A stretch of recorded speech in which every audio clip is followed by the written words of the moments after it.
Hello, Max here, and we've had some small balance changes on the PTR because, well, a public test realm is a place for making changes so you don't do something stupid like ignore feedback and release Sniper McCree into the wild.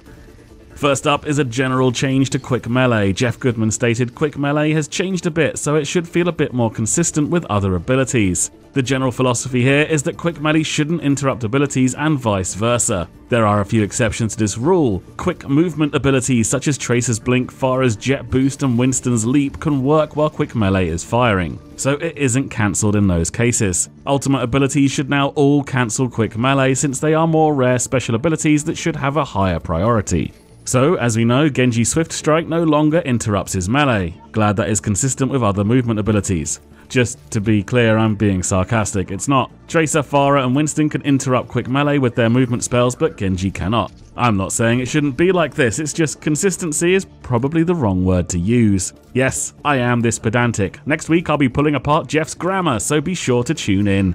Outside of movement abilities, what this does mean is that Quick Melee feels a little clunky and less quick. You'll need to think before you Quick Melee now, as you'll have to wait for the animation to finish before you can use most abilities. You can still interrupt reloading and any shooting animations, but remember it only places these animations on pause, and you do not gain any benefit beyond the quick burst of 30 damage.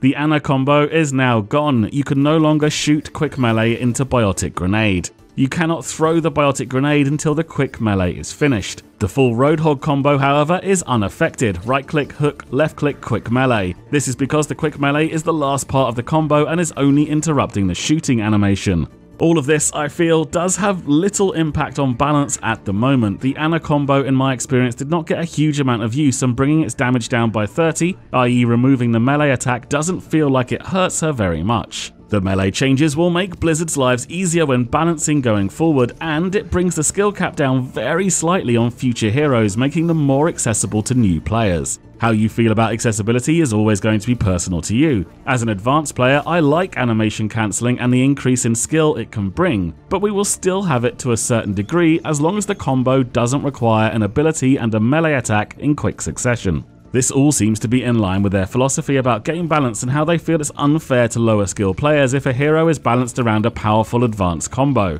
The power of a hero will inevitably need to be reduced if some form of animation cancelling is very powerful, so then any player not using that combo would be at an incredible disadvantage. Widowmaker was changed for that very reason, although her power is currently a little on the weak side overall, and Jeff has stated they're thinking about her at the moment, although they have nothing concrete yet.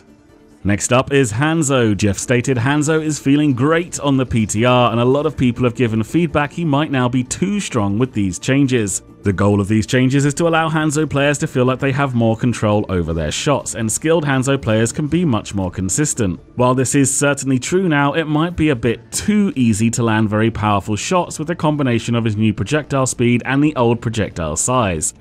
So we've lowered his projectile size by 33% in the update that just went out.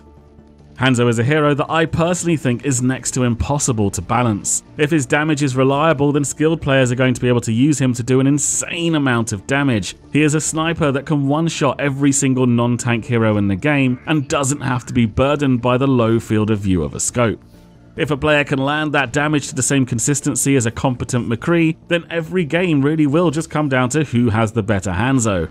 It will be the Widowmaker problem all over again. It is hard for me to judge this change because I am not a skilled Hanzo player. Even with the whacking great tree trunks he was firing on the PTR mere days ago, I couldn't hit a Roadhog if he was belly dancing in a narrow corridor. What I can say is that I can still headshot enemies that are not in my line of sight, but I am still yet to see a Hanzo dominate a game on the PTR. Whether this is because I've not been in a game with a good one, I'm completely wrong about Hanzo balance, or even with gigantic arrows his damage is still too unreliable, I don't know. I am open-minded about this, and I would love for all heroes to be viable with at least their own niche situations where they are a good pick, and of course that includes Hanzo. I will continue to play on the PTR and see if any of my opinions change. Lastly, Soldier 76 has had some much needed changes to his bullet spread. Jeff stated, the last change was to Soldier 76's weapon. In the latest update today, you'll find that his weapon spread behaves a bit differently. In general, you'll notice the weapon starts its spread a bit earlier, but recovers the spread much more quickly. The net result of these changes should improve his effectiveness when burst firing his weapon, and helps get back into a more accurate state quickly when you've hit max spread. The end result should increase his effectiveness at longer ranges. Soldier spread was changed to combat an exploit people were using to fire fully automatic with 0 spread. Before that change, the spread cooldown would reset as soon as you stopped firing. After the change, the spread cooldown was on a timer. That timer has been greatly reduced, although the spread now starts 1 shot sooner. In practice, Soldier does feel a lot better since this change, and he could now be the longer range alternative to McCree that he should be.